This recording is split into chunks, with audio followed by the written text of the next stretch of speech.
Eti kun siree irra ciisa yaa Kadir keenya wallahi siree irra ciisu jira.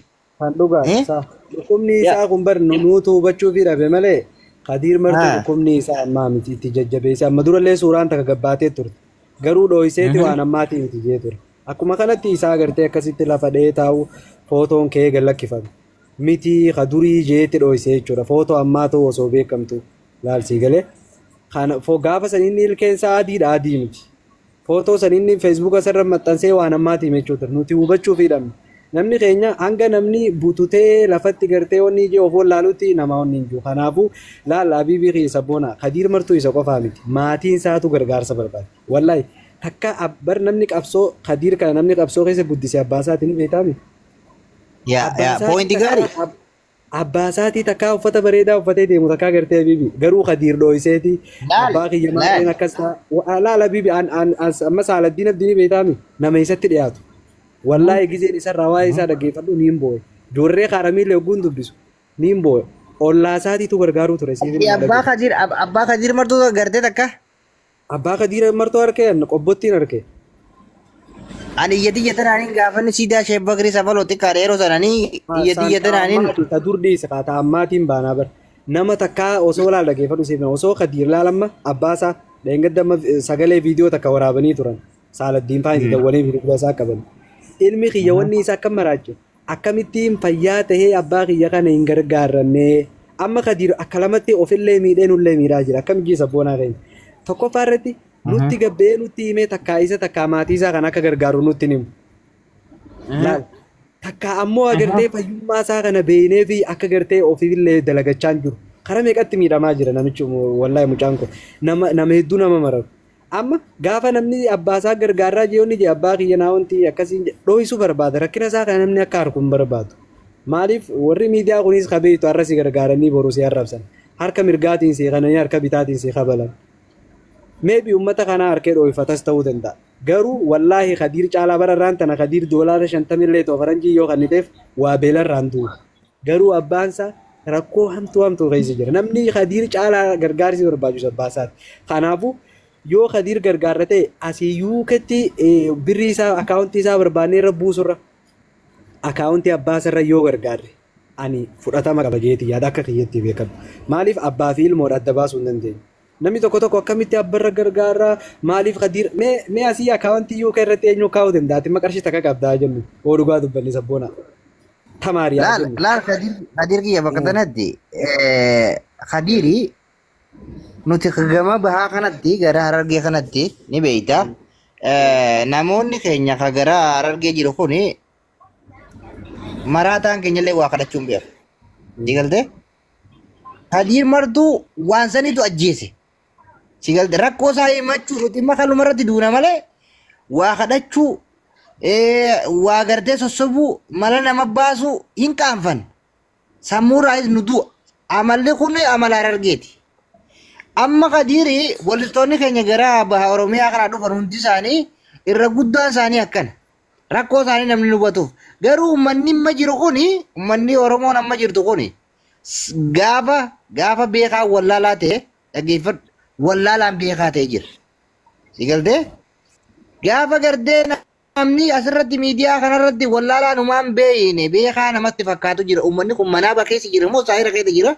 waan jedhamu takkaatu sitti dhaga'ama maaliif kana jeeni beeydaa Kadir amma noo goobanaa akkasumas osoo gargaarsa jedhanii asirraa lallaban du'e albirraan osoo yaadataan jiraachuu baate harka uummataa kana dhufeeti asirraa kadhaa mudata sigaltee haloo daawwee osoo gartee gargaaraa jedhaniiti duute uummanni kun ammoo uummata silaa gargaarsa tiiktookii fi gargaarsa anaa fi atirraa dubbannuu miti akka gartee namni manaas bitee fi Oromoon kutaan 11 gartee namni Oromoon abbaa qabeenyaa 2-3 mana bitee fi makiinaa bitee fi suwwaaqa manaa godhee fi shaqaalaa mana isaanii keessa kaa'ee fi tasaana'anii jiraatan jechuudha hanga lubbuu jiraatan.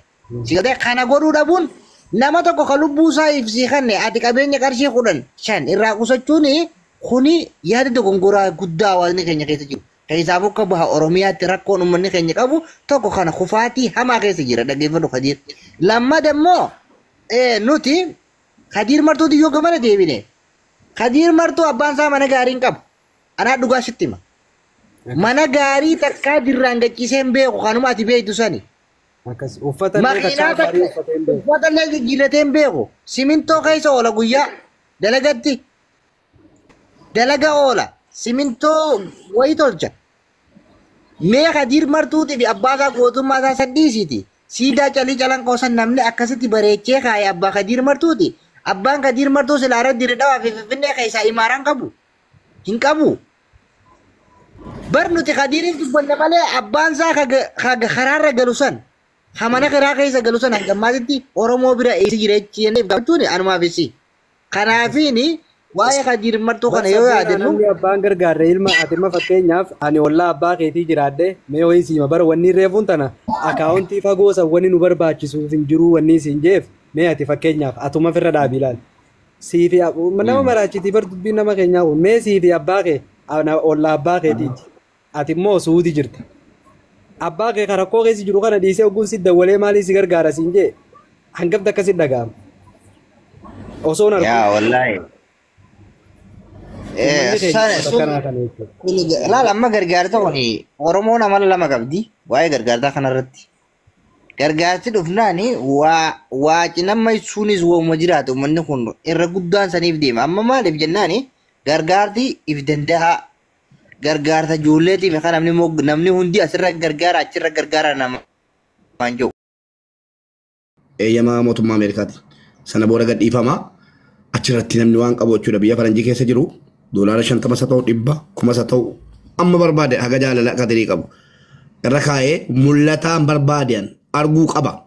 Diinni Kadiris firri Kadiris arguu qaba. Goofandimiin yeroo maallaqni irra kaa'antu akka inni itti dabalaa deemu. Iyyini akka geema beellamaatti jechuudha gara feesbuukiitti deebinee hundi keenya sheer goonee goofandimicha. Liinkii isaa fi tiktokii jalala keenya Oromoo jabaadhaa jennee iyyuun achirratti la. Goofandimii banamee gadhiifamnaan naman karakkarsiisu eenyuun karakkarsiisu warra biyya alaatiif jechuudha. Jarmanii ni jirus, Awustiraaliyaa, Kaanaadaa ni jirus, Zeelii, Cinqii, Jaankaa wanti jedhamu hin jiru. Goofandimii irratti dhaqee waan danda'e kaagatii ta'ee fi iyyinee guchisiifna maallaqicha. Oromoon diyaaspooraan biyya alaa keessa jiru na amanaa doolaara 200 Kadirii yoo baase 500 dhiisaa 1000 dhiisaa doolaara goolii 500 cufuu ni dandeenya. Na amanaa nama 250 ol qabna biyya faranjii keessa. Doolaara 200 yoo kenne doolaara 500 goolii rukutu. Kana maaliif barbaanna? Kana qofaa miti nu barbaanna. Ganaa hooggantoota Oromoo hooggantoota biyya keessaa hoogganaa jiran ilmaan Oromooti. Hadha Finfinneen Kadir Martuudhaaf yookiin immoo lafti Finfinnee yookiin manni Finfinnee keessaa Kadir Martuudhaaf yoo itti xiqqaate malee dhageessanii yoo itti xiqqaate malee ittiin guddattu. Jaras waan gaafannu qabna malee lafti nu binnu hin jiru. Lafee itti cabse mucaan lafti Oromiyaa keessaa kan Oromooti. Kadir Martuu irratti naa mirkanaa'ana. Kanama tokkotti jechuudha.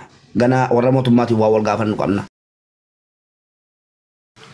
Waan iyyuu nu qabna. Isa kana lafa qabachiifne kaanaadhaan malee har'a dhufnaan Dr. Obsaan warra Ameerikaa jirtan nuuf fiddanii jennaan lafa qabattee dubbiin. Manas mootummaarraa barbaanna. Mootummaan naannoo Oromiyaa obbo Shimallis kantiibaa magaalaa Finfinnee adda